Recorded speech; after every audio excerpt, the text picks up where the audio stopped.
Hello दोस्तों, कैसे हैं आप लोग। तो आज के इस वीडियो में बात करने वाले हैं लुब्रिकेशन क्या होता है, इसका कितने टाइप के होते हैं, आइए इसे अब जानते हैं।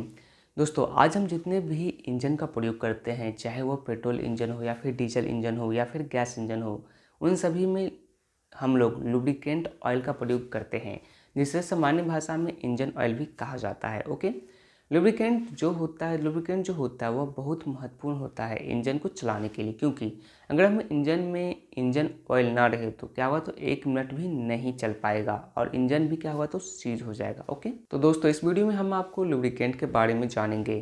लुब्रिकेंट क्या होता है, कितने प्रकार का होता है, इसका क्या काम होता है, इसमें लगभग सभी तथ्यों के बारे में इस वीडियो के माध्यम से हम सब समझने की कोशिश करेंगे। तो आइए देख लेते हैं। तो सबसे पहले हम यह जान लेते हैं कि लुब्रिकेंट, लुब्रिकेशन और लुब्रिकेशन सिस्टम का मतलब आखिर क्या होता है, क्यों इसका अलग अलग सिस्टम होता है।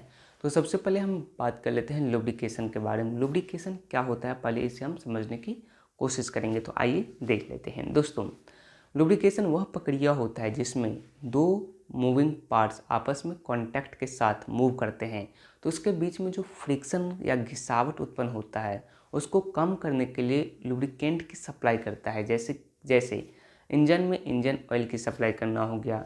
यदि उसको एक लाइन में कहे तो किसी भी मूवमेंट पार्ट्स के बीच में लुब्रिकेंट की सप्लाई करना लुब्रिकेशन कहलाता है। ओके, समझ गए लुब्रिकेशन क्या होता है। तो आइए अब समझ लेते हैं लुब्रिकेंट के बारे में कि लुब्रिकेंट क्या होता है। आइए से हम देखते हैं। दोस्तों, लुब्रिकेंट के लिए जिस पदार्थ का प्रयोग किया जाता है उसे, यानी कि लुब्रिकेशन के लिए जिस पदार्थ का प्रयोग किया जाता है उसे लुब्रिकेंट कहते हैं। जैसे कि इंजन ऑयल हो गया, ग्रीस हो गया, यह क्या है, तो लुब्रिकेंट हो गया। ओके, तो अब जान लेते हैं लुब्रिकेशन सिस्टम क्या होता है। तो आइए हम इसे देख लेते हैं। दोस्तों, लुब्रिकेशन सिस्टम, लुब्रिकेशन के लिए लुब्रिकेशन के सभी पार्ट्स तक पहुंचाने के लिए जिस सिस्टम का प्रयोग किया जाता है उसे हम क्या बोलते हैं, लुब्रिकेशन सिस्टम बोलते हैं। जैसे कि जो इंजन होता है उसमें जो इंजन ऑयल यानी कि लुब्रिकेंट होता है वह इंजन के सम्प में यानी कि नीचे भरा होता है, जिसे नीचे के सभी पार्ट्स तक पहुंचाने के लिए ऑयल पंप हो गया, ऑयल फिल्टर आदि का प्रयोग किया जाता है। ओके, तो ये सभी पार्ट्स मिलकर इंजन का लुब्रिकेशन सिस्टम बनाते हैं। ओके, तो आइए अब जान लेते हैं टाइप्स ऑफ लुब्रिकेंट। लुब्रिकेंट के कितने प्रकार होते हैं, आइए से हम देख लेते हैं। दोस्तों, भौतिक अवस्था के आधार पर लुब्रिकेंट मुख्यतः 3 प्रकार का होता है। कौन कौन सा होता है, आइए से हम देख लेते हैं। इसमें सबसे पहला होता है आपको सॉलिड लुब्रिकेंट। सॉलिड लुब्रिकेंट होता है। अब दूसरा लुब्रिकेंट की बात करें तो सेमी सॉलिड लुब्रिकेंट होता है, जो कि उससे सेमी होता है। ओके, अब बात कर लेते हैं तीसरा लुब्रिकेंट के बारे में। जो तीसरा लुब्रिकेंट होता है वो क्या होता है, तो लिक्विड में होता है, उसे क्या बोलेंगे, लिक्विड लुब्रिकेंट बोलेंगे। ओके, समझ गए लुब्रिकेंट के कितने प्रकार होते हैं और कौन कौन से होते हैं। सेमी हो गया, सेमी और सॉलिड लुब्रिकेशन हो गया, लुब्रिकेंट हो गया, और लिक्विड लुब्रिकेंट हो गया। ओके, तो सबसे पहले हम एक एक करके इन तीनों लुब्रिकेंट के बारे में इस वीडियो के माध्यम से समझते हैं।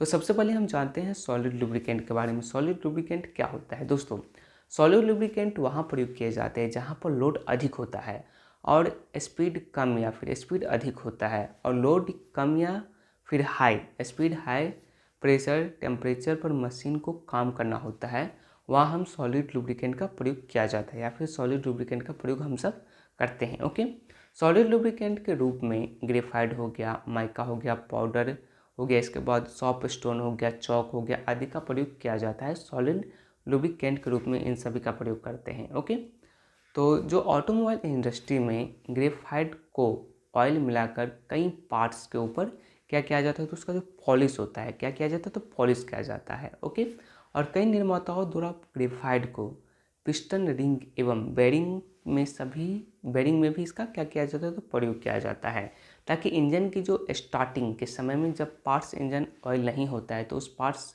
में क्या हो, तो लुब्रिकेंट होते रहे। ओके, तो समझ गए सॉलिड लुब्रिकेंट क्या होता है, क्या काम होता है उसका, तो समझ गए होंगे आप। आइए अब जानते हैं सेमी सॉलिड लुब्रिकेंट के बारे में। जो सेमी सॉलिड लुब्रिकेंट होता है वो क्या होता है, उसका क्या काम होता है, आइए इसे समझने की कोशिश करते हैं। दोस्तों, सेमी सॉलिड लुब्रिकेंट का प्रयोग प्रयोग वैसे जगहों पर किया जाता है जहां पर फ्रिक्शन को कंट्रोल करने के लिए इंजन ऑयल का प्रयोग नहीं कर सकते, जैसे कि bearing, gear box, universal joint इत्यादि में यहाँ क्या इंजन ऑयल का प्रयोग हम नहीं कर सकते हैं। इस प्रकार के लुब्रिकेंट में ग्रीस का प्रयोग किया जाता है जो ना ही ठोस होता है और ना ही क्या होता है तो लिक्विड होता है, इसलिए इसे सेमी सॉलिड लुब्रिकेशन भी बोला जाता है। ओके, तो आइए अब समझ लेते हैं लिक्विड लुब्रिकेशन के बारे में। लिक्विड लुब्रिकेशन क्या होता है, इसका कहाँ प्रयोग किया जाता है, आइए से समझते हैं। दोस्तों, लिक्विड लुब्रिकेशन का प्रयोग सबसे ज़्यादा किया जाता है। इसका प्रयोग जो होता है वो इंजन के अंदर इंजन ऑयल के रूप में किया जाता है। सबसे ज़्यादा प्रयोग किए जाने वाला लुब्रिकेंट लिक्विड लुब्रिकेंट ही होता है। ओके, अब हम बात करते हैं कि इंजन ऑयल के अंदर क्या क्या प्रॉपर्टीज़ होती है। जो इंजन ऑयल होती है हमारी, उसमें आपको क्या क्या प्रॉपर्टीज़ देखने को मिल जाती है, आइए इसे हम देख लेते हैं। तो सबसे पहला प्रॉपर्टीज होती है विस्कोसिटी। विस्कोसिटी यानी कि गाढ़ापन। यहाँ यह प्रॉपर्टीज ऑयल के बहने की क्षमता को बताता है, अर्थात इसका गाढ़ापन को दर्शाता है कि ऑयल की विस्कोसिटी कम होगी तो यह पतला होगा, और ऑयल की यदि विस्कोसिटी ज़्यादा होगी तो वो क्या होगा तो गाढ़ा होगा। समझ गए। इसके बाद होता है पोर पॉइंट। पोर पॉइंट किसे कहा जाता है, आइए इसे समझते हैं। पोर पॉइंट को जानना आपके लिए काफ़ी ज़्यादा महत्वपूर्ण है। दोस्तों, पोर पॉइंट वह टेम्परेचर होता है जिस पर ऑयल बहना क्या होता है तो बंद हो जाता है, यानी स्टॉप हो जाता है और जमना प्रारंभ कर देता है। इंजन ऑयल पर पोर पॉइंट कम होना चाहिए, नहीं तो ठंडी के समय में वह जल्दी क्या होगा तो जमना स्टार्ट कर देगा। इसके बाद जो नेक्स्ट होती है वो क्या होता है तो फ्लैश पॉइंट। फ्लैश पॉइंट क्या होता है, आइए इसे समझते हैं। दोस्तों, वह तापमान जिस पर ऑयल में चिंगारी उत्पन्न होने लगता है उस पॉइंट का फ्लैश पॉइंट कहा जाता है। फ्लैश पॉइंट कहा जाता है। तो फ्लैश पॉइंट किसे कहा जाता है समझ के अब जान लेते हैं फायर पॉइंट। तो इसमें फायर पॉइंट क्या होता है, आइए इसे समझने की हम कोशिश करते हैं।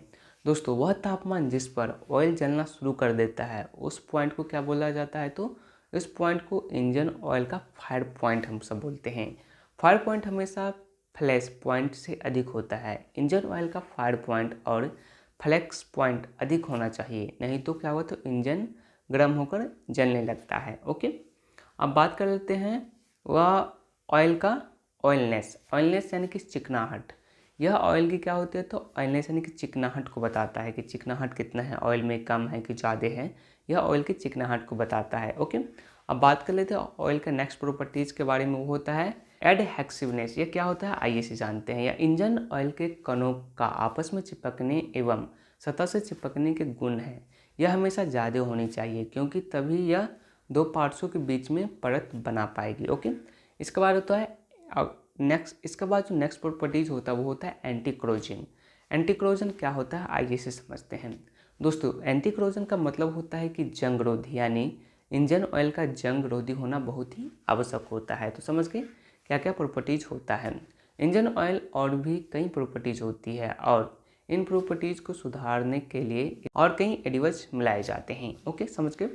तो इंजन में लुब्रिकेशन की आवश्यकता क्यों होती है। इंजन में लुब्रिकेशन ऑयल कई कार्य करता है। कौन कौन सा काम करता है, आइए से समझने की कोशिश करते हैं। जिसमें सबसे पहला काम होता है मूविंग पार्ट्स के बीच में जो फ्रिक्शन होता है, यानी कि जो घर्षण होता है उसको क्या करने का काम करता है तो डाउन यानी कि कम करने का काम करता है।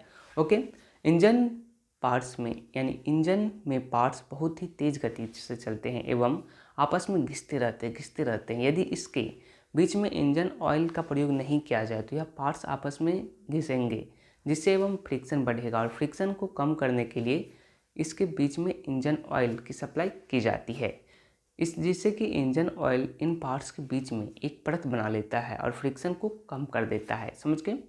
इसके बाद क्या होता है, आइए से जानते हैं। इसके बाद जो मूविंग पार्ट्स के बीच में वियर यानी कि घिसावट क्या होती है तो कम करना यानी कि कम होने लगती है।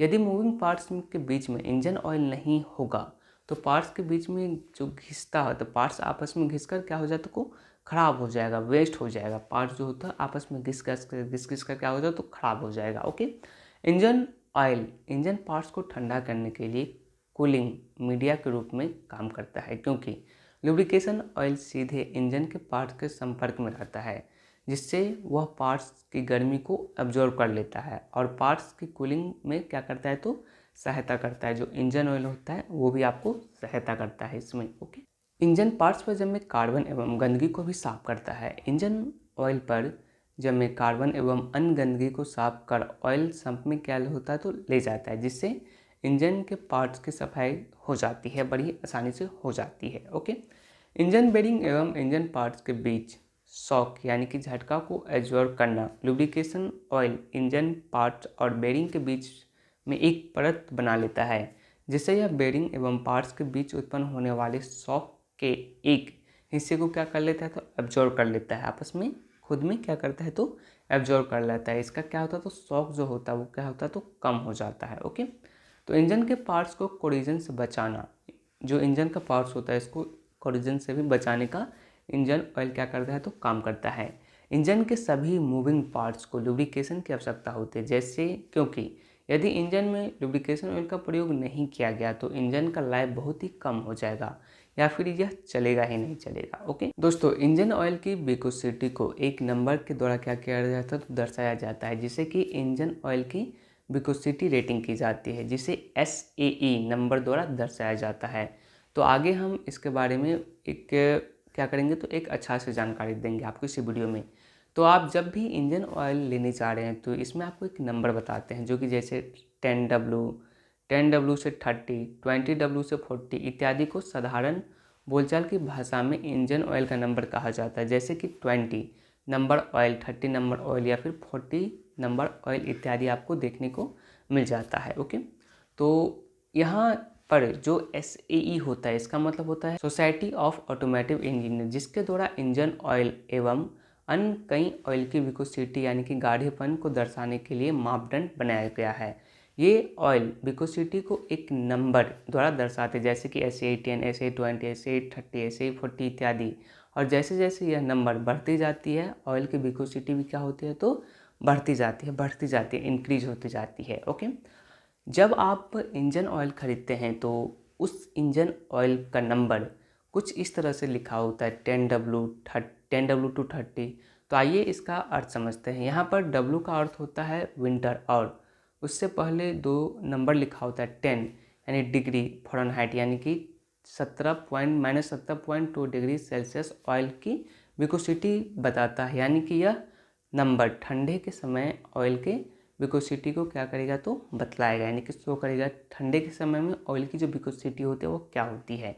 जैसे कि यदि देखा जाए तो ठंड के समय ऑयल की विस्कोसिटी बढ़ती जाती है और यह गाढ़ा होता जाता है, जिससे ठंडे स्थानों पर प्रयोग होने वाली इंजन ऑयल विस्कोसिटी कम होनी चाहिए। और कंपेयर करें तो मान लीजिए एक इंजन ऑयल जिसकी विस्कोसिटी रेटिंग 5W से कितना है, तो 40 है, और दूसरा से 15W से 40 है। तो यहाँ ठंडे जगहों पर उपयोग के लिए 5 से 40 अच्छा रहेगा, क्योंकि इसकी विस्कोसिटी कम होगी, इसीलिए जल्दी गाढ़ा नहीं होगा, अच्छा काम करेगा। यह नंबर जितना कम होता है वह उतना ही अच्छा होता है। ओके, और W के बाद में जो नंबर लिखा होता है जैसे कि 30 या 100 डिग्री सेल्सियस से ज़्यादा तापमान पर इंजन ऑयल की विस्कोसिटी को क्या करता है, तो दर्शाता है। ओके, यानी कि 10W से 30 यानी कि 10W to 30 ऑयल की विस्कोसिटी 100 डिग्री सेल्सियस पर 30 होगी एवं 15W to 40 की विस्कोसिटी 100 डिग्री सेल्सियस पर 40 होगी। तापमान बढ़ने पर ऑयल पतला हो जाता है, यानी कि 15W40 विस्कोसिटी 100 डिग्री सेल्सियस पर 40 होने का अर्थ है कि 10W to 30 से अधिक अच्छे से काट कर पाएगा, क्योंकि उसका जो तापमान पर विस्कोसिटी अधिक हो रहेगी और यह अधिक पतला नहीं हो पाएगा एवं इंजन पार्ट्स को अच्छी तरह से क्या करेगा, तो लुब्रिकेंट कर पाएगा। ओके, तो इंजन ऑयल का ग्रेडिंग भी कितने प्रकार का होता है, तो आइए 2 प्रकार का होता है। कौन कौन सा होता है, आइए इसे देख लेते हैं। सबसे पहला होता है single grade oil. Single grade oil क्या होता है, आइए इसे जानते हैं।